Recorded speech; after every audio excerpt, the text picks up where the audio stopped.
భీములు తెలియజేస్తా ఉన్నా. మిత్రులారా, స్వతంత్రం ఏర్పడక ముందే ఈ దేశంలో దాదాపు 150 సంవత్సరాల ఉద్యమం సాగింది. ఆ ఉద్యమంలో ముస్లిం హిందూ భాయ్ భాయ్ అని చెప్పేసి మహాత్మా గాంధీ గారి మరి సారథ్యంలో, మౌలానా ఆజాద్ గారి సారథ్యంలో ఆనాడే మనం హిందూ ముస్లిం భాయ్ భాయ్ అని చెప్పేసి ఈ దేశం మీద, ఈ గడ్డ మీద పుట్టిన ప్రతి పౌరుడు సమాన హక్కులు పొందాలని చెప్పేసి స్వాతంత్రాన్ని సాధించుకోవడం జరిగింది.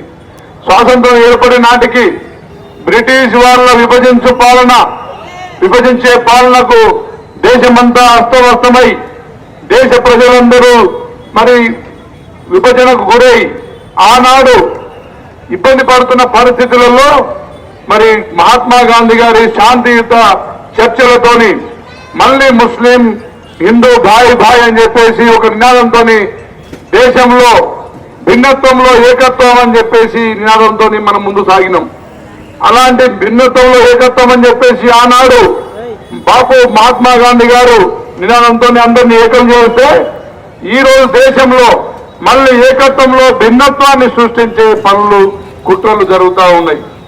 బీజేపీ ప్రభుత్వం గత 10 సంవత్సరాల్లో, కేవలం 10 సంవత్సరాల్లోనే మరి రైతు వ్యతిరేక చట్టాలు, క్రిస్టియన్ వ్యతిరేక చట్టాలు, ముస్లిం మైనారిటీ సోదరుల వ్యతిరేక చట్టాలు ఎన్నో తెచ్చినాయి. మరి ఈ మౌనం చెడ్డవాడు చేసే నష్టం కంటే మంచివాడు చేసే మౌనం, మంచివాడి మౌనం దేశ ప్రమాదానికి దారిస్తుందని ఆ రోజు బాపు మహాత్మా గాంధీ గారు చెప్పినట్టు ఈరోజు మనం గత 10 సంవత్సరాలుగా మౌనంగా ఉన్నాం కాబట్టి ఒక్కొక్కటిగా ప్రమాదాలు మన మీద వస్తున్నాయి. ఈ రాజ్యాంగం మీద దాడులు చేస్తా ఉన్నారు, అంబేద్కర్ గారిని అవమానపరుస్తా ఉన్నారు, పార్లమెంట్ సాక్షిగా మరి చట్టాలని మారుస్తా ఉన్నారు. ఇది మానవ హక్కుల మీద జరుగుతున్న దాడి, ఇది మానవ హక్కుల మీద జరుగుతున్న విధ్వంసం అని చెప్పేసి మనం తెలుసుకోవడానికి సమయం ఎక్కువ పట్టింది.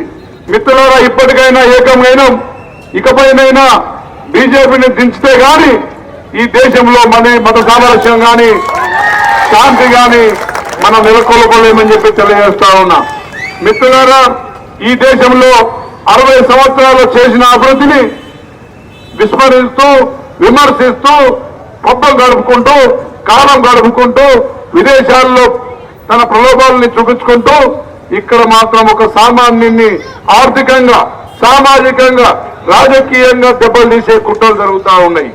మిత్రులారా, ఈ దేశంలో పేదవాడు ఇంకా పేదవాడయ్యే కుట్రలు జరుగుతూ ఉన్నాయి. ఆదాని అంబానీ లాంటి మరి బిజినెస్ మిత్రులను ఆర్థికంగా బలోపేతం చేయడం కోసం చిన్న వ్యాపారులను కావచ్చు, చిన్న రైతులు కావచ్చు, చిన్న వాళ్ళను చేసే కుట్రలు జరుగుతూ ఉన్నాయి. ఈ దేశంలో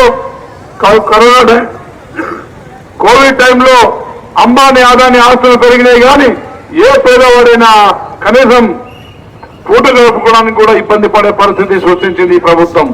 మిత్రులారా, ఏదేమైనా మనం ఏకం కావాల్సిన సమయం వచ్చింది. ఇక మౌనం విడితే తప్ప మనం మన హక్కుల్ని సాధించుకోలేము.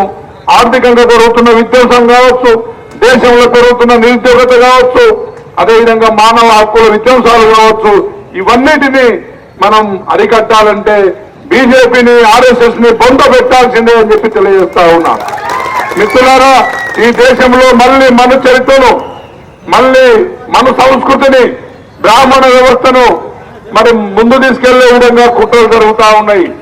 ఏనాడు వాళ్ళు మనిషిగా చూడలేదు, దళితులను గూడలు రానియలేదు. అదేవిధంగా ఈనాడు ఈ విధంగా మనల్ని అవమానపరిచే విధంగా దేశంలో వాళ్ళ సంస్కరణలు చేస్తా ఉన్నారు. కాబట్టి తప్పకుండా ఉద్యమం మానుకోట గడ్డ నుండి ఢిల్లీ నడిబొట్టు వరకు సాగాల్సిన అవసరం ఉందని తెలియజేస్తా ఉన్నా. రైతు చట్టాల కోసం, నల్ల చట్టాల కోసం వ్యతిరేకంగా రైతులు ఏ విధంగా అయితే కదం తొక్కిరో ఆ విధంగా మనం భవిష్యత్తులో కదం తొక్కితే తప్ప మోడీని, అమిత్ షాని మరి కొట్టలేమని చెప్పేసి మీ అందరికీ తెలియజేస్తూ, మిత్రులారా, మరి అందరం ఒక ప్రతిజ్ఞ చేయాల్సిన అవసరం ఉంది. రాజ్యాంగ విలువలు కాపాడబడితేనే మానవ హక్కులు కాపాడబడతాయి. కాబట్టి మీ అందరూ ఒకసారి చిన్న ప్రతిజ్ఞ చేసి, ఒక గట్టి ప్రతిజ్ఞ మరి మీ అందరితో చేపించాలని చెప్పేసి నేను తెలియజేస్తా ఉన్నా. మరి ఆనాడు గాంధీ గారి కళలు, అదేవిధంగా అంబేద్కర్ గారి ఆశయాలు సాధించడం కోసం అందరం ఒక ప్రతిజ్ఞ పూర్ణాలని చెప్పేసి కోరుతూ, అందరూ చేతులు మీరు నిలబడ్డ దగ్గరనే చేతులు ముందు చాచి మరి ప్రతిజ్ఞ అందరూ భాగస్వాములు కావాలని చెప్పి తెలియజేస్తా ఉన్నా. అందరూ జై భీమ్, జై బాపు, జై సంవిధాన్, జై జగత్. అందరూ చేతుల ముందు సాగట్లే, అందరూ చేతులు బరువైన ఎట్లా చేతులు అక్కడ ఉన్న సోదరులు అందరూ ఒక్క ఉంటే అక్కడ భారతీయులమైన మేము మా రాజ్యాంగాన్ని అత్యంత పవిత్రమైనదిగా ప్రపంచంలో గొప్ప రాజ్యాంగంగా భావిస్తాం. మాకు సార్వభౌమత్వ, సామ్యవాద, లౌకిక, ప్రజాస్వామ్య, గణతంత్ర రాజ్యంగా నిర్మించుకోవడానికి సాంఘిక, ఆర్థిక, రాజకీయ న్యాయాన్ని, ఆలోచనను, భావ ప్రకటనను, అంతస్తులోను, అవకాశాల్లోనూ సమానత్వాన్ని కల్పించడానికి కుల, మత, ప్రాంత, వర్ణ, లింగ, ధనిక, పేద లాంటి ఏ రకమైన భేదాలు లేకుండా అందరికీ సమాన హక్కులు, సమాన బాధ్యతలు రాజ్యాంగం కల్పించింది. ఇటీవల పరిణామాలు దేశంలో రాజ్యాంగ స్ఫూర్తిని దెబ్బతీస్తూ ప్రజాస్వామ్య విలువలను కాలరాస్తూ సమాజంలో అశాంతి నెలకొల్పుతా ఉన్నాయి. విభేదాలు సృష్టిస్తూ రాజకీయ మనుగడ కోసం విద్వేషాలను రెచ్చగొడతా ఉన్నాయి. ఇలాంటి తరుణంలో శాంతి, అహింసలను మూల సూత్రాలుగా మనకు బోధించిన మహాత్ముడి స్ఫూర్తిగా మనసునంతా ఒకటే అంటూ రాజ్యాంగంలో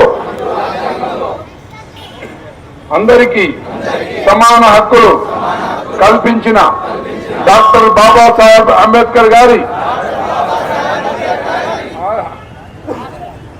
ఆశయాలను అమలు చేస్తూ మన గొప్ప రాజ్యాంగాన్ని కాపాడుకోవడానికి చిత్తశుద్ధితో, అంకిత భావంతో అహర్నిశలు కృషి చేస్తామని, ఈ దేశానికి నష్టం చేస్తున్న వారిని పాతి పెడతామని మరి ప్రతిజ్ఞ చేస్తా ఉన్నాం. జై బాపు, జై భీమ్, జై సంవిధాన్. మరిన్ని అప్డేట్స్ కోసం మా ఛానల్ ని సబ్స్క్రైబ్ చేయండి. ధన్యవాదాలు.